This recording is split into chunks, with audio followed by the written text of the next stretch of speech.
بار بار گناہ کرتا ہوں اور پھر معافی مانگ لیتا ہوں، پھر گناہ ہو جاتا ہے، پھر معافی مانگ لیتا ہوں،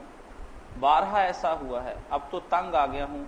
نفس قابو میں نہیں آتا، گناہ بھی کبیرہ ہے، کوئی دعا بتا دیں اور کوئی تدبیر ایسی بتائیں کہ جس سے میں اپنے نفس کو قابو میں لا سکوں اور اللہ کی بارگاہ میں میری توبہ قبول ہو سکے۔ اللہ تعالیٰ رحم فرمائے۔ یہ کسی ایک کا معاملہ نہیں، انسان ہے ہم، ہمارے پیچھے جو دشمن پڑا ہوا ہے ابلیس، وہ بہت ہوشیار ہے، بہت چالیں جانتا ہے۔ ہمارے اپنے اندر بھی کئی کمزوریاں ہیں، ایسی خواہشات ہیں جو زور کرتی ہیں، ہم ان کے سامنے ہتھیار ڈال دیتے ہیں، معاشرے کا بھی دباؤ ہوتا۔ تو یہ جو ہے نا بار بار توبہ، اس کو برا نہ جانے کہ والوں اور بے ایمانوں نے بات بنا لی ہے، توبہ نہیں چنگی، بار بار بکواس کرتی، حالانکہ کرنی پڑتی ہے۔ کون ہے جو ایک بار کرنے کے بعد رہے گا؟ کوئی پتہ نہیں کتنی بار پھسلنا۔ بس بات یہ کہ جب پھسلیں وہاں دھرنا مار کر نہ بیٹھ لیں، اٹھنے کی کوشش کریں، دامن جھاڑیں، پھر چلیں، پھر بھی پھسلیں گے تو اللہ تعالیٰ ان اللہ یحب التوابین کہتا ہے کہ جو بار بار توبہ کرتے ہیں نا میں ان سے بڑا پیار کرتا ہوں، بیچارے ہر وقت معافی مانگتے ہیں۔ باقی علاج یہ ہے کہ پہلے تو آپ قرآن مجید، رسول اللہ کی حدیث، نیک لوگوں کے واقعات، یہ چیزیں بھی پڑھیں، آپ کے نا دماغ کو کچھ غذا ملے کہ اللہ ہے اور دین یہ کہتا۔ دوسری طرف نیک لوگوں کی مجلسوں میں بیٹھے، برے لوگوں کا ساتھ چھوڑیں جن کی صحبت میں رہ کر آپ پھر پھسل جاتے ہیں، اچھے لوگوں کے پاس بیٹھا کریں۔ حدیث پاک میں ایک شخص کا بڑا پیارا واقعہ آیا کہ اس نے 99 قتل کیے تھے۔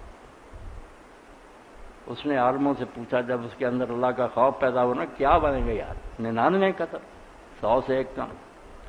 تو ایک عالم کے پاس گیا، عالم ظالم نکلا، جاہل تھا، اس نے کہا میری توبہ قبول ہو سکتی ہے، اس نے نہیں کہا اتنے قتل کوئی توبہ۔ اس نے کہا چلو نہیں توبہ قبول، اس کو بھی قتل کیا، 100 پورے کر دیتے ہیں۔ اس کے بعد لوگوں نے بتایا کہ فلاں جگہ ایک بڑا عالم، اس کے پاس گیا، وہ واقعی عالم تھا۔ جب اپنی بپتا سنائی تو اس نے کہا بیٹا کوئی بات نہیں، بے شک اس سے بھی زیادہ اللہ معاف کرنا، معافی مانگ لے سچے ارادہ سے اور فیصلہ کرے کہ اب نہیں کرنا، بخش دے۔ باقی تیری توبہ کی جو نا سچائی، اس کا دار و مدار اس پر ہے کہ جہاں تو رہتا ہے نا وہ بدماشوں کا گاؤں ہے، وہاں جائے گا پھر وہ ایسے کاموں میں پھنس جائے گا۔ تیرے قریب ہی نیکوں کی ایک بستی ہے، اپنا بوریا بستر باندھ اس گاؤں کو چھوڑ دے، نیکوں کے پاس چلا جائے۔ تو رسول کریم علیہ السلام نے فرمایا چونکہ وہ سچے دل سے طائب ہو چکا، گیا، سامان باندھا اور چل پڑا، مگر ابھی راستے میں تھا، موت آ گئی، اس گاؤں نہیں پہنچا، راستے میں مر۔ اب دو قسم کے فرشتے اکٹھے ہو گئے، کچھ نے کہا اس نے کوئی اچھا عمل نہیں کیا، عذاب کے لیے اس کو لے جائیں، دوسرے نے کہا یار توبہ کر کے جا رہا تھا، جھگڑا ہو گیا۔ تو رسول کریم علیہ السلام نے کیسے اچھے انداز سے بات سمجھائی کہ اس وقت اللہ نے ایک فرشتے کو بھیجا جو ان کے پاس آیا اور اس نے کہا پروردگار کا یہ حکم ہے کہ تم دونوں جو بستیاں نا ان کا فاصلہ ماپو، اگر آدھے سے گزر گیا نیکوں کی طرف چلا گیا تو نیک شمار کر، اور اگر آدھے سے نہیں ابھی گزرا بروں میں گیا۔ اب انہوں نے فاصلہ ماپا تو اللہ کے رسول فرماتے ہیں خود اللہ نے زمین کو حکم دیا کہ تو نیکوں کی طرف سے سمٹ جا، وہ ایک بالش سمٹ گیا، ایک بالش بونا آدھے سے گزرا نکلا، اتنا صرف آگے گزر گیا تھا تو جنت کی طرف اس کو بھیج دیا گیا۔ اس لیے اللہ بیٹا معاف کرنے کے لیے بہت دلیر ہے، اس نے عذاب دے کر کیا کرنا، وہ سورہ نساء میں کہتا اللہ کو کیا ملتا تمہیں عذاب دے کر اگر تم شکر گزار بنو اور نیک عمل کرو۔ انسان آپ جو ہے نا یہ اپنے لیے گڑھا کھودتا ہے آگ میں جانے کا، اس نے کہا ورنہ بعض آ جائے معافی مانگے اور اس طرح کرے کہ نیکوں کی مجلسوں میں بیٹھے، اچھا لٹریچر پڑھے، اللہ سے مدد مانگتا رہے۔ اور جیسے میں نے کچھ دن ہوئے ایک دوست کو لکھ کر دیا کہ یار یہ پڑھا کرو، بلکہ لکھ کر اپنے میز پڑھا کرو، یا امین صاحب ہی رکھیں، ڈاکٹر سارے لوگ نا لکھ کر چٹ لگا لو، نظر پڑتی رہے، اللہم الہمنی رشدی واعذنی من شر نفس، اے اللہ ہر وقت میرے دل میں وہ باتیں ڈال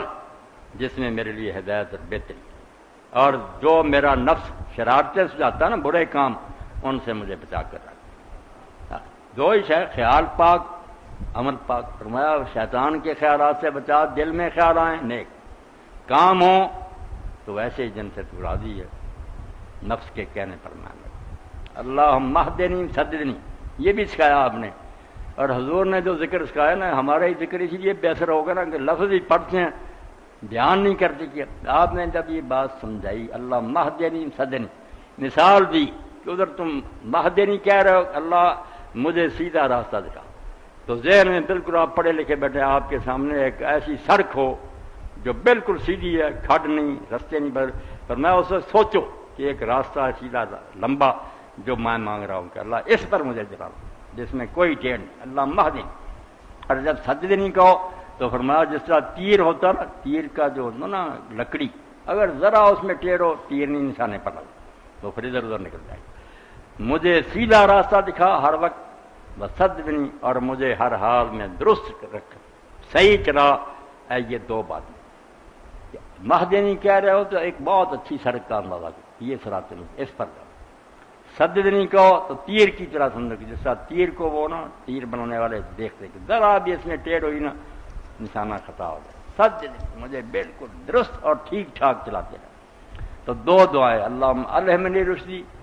واعذنی من شر نفسی، اور اللہ مہدنی سدنی، یہ لکھ لینی چاہیے، تقسیم بھی کر اپنی نمازوں میں پڑھو۔ اور دعا کا سب سے بہتر میرے بھائی طریقہ یہ ہے کہ جب آپ نماز پڑھیں نا، فرض ہو یا سنت ہو یا نفل، سجدہ کریں نا، اس وقت اللہ کے رسول نے فرمایا کہ تسبیح کے بعد اقرب ما یکون العبد من ربہ وساجد، بندے اور رب کے درمیان جب فاصلے ختم ہو جاتے ہیں نا اور وہ اپنے رب کے بالکل قریب پہنچ جاتا ہے، وہ اس وقت ہوتا ہے جب وہ سجدے میں ہوتا، جیسے پاؤں پڑ گیا نا کسی کی معافی مانگنی، اس وقت فرمایا فلیجتہد، اس کو چاہیے اب دعا کرنے میں پورا زور لگا دے، سجدے میں پڑا پڑا، اور کام انہوں نے سجا دیا، ضمانت ہے اس بات کی کہ اللہ وہ دعا مانے گا۔ اس لیے عادت بنائے یہ بھی، اور باقی بھی دعائیں نا سجدے میں کیا کرے،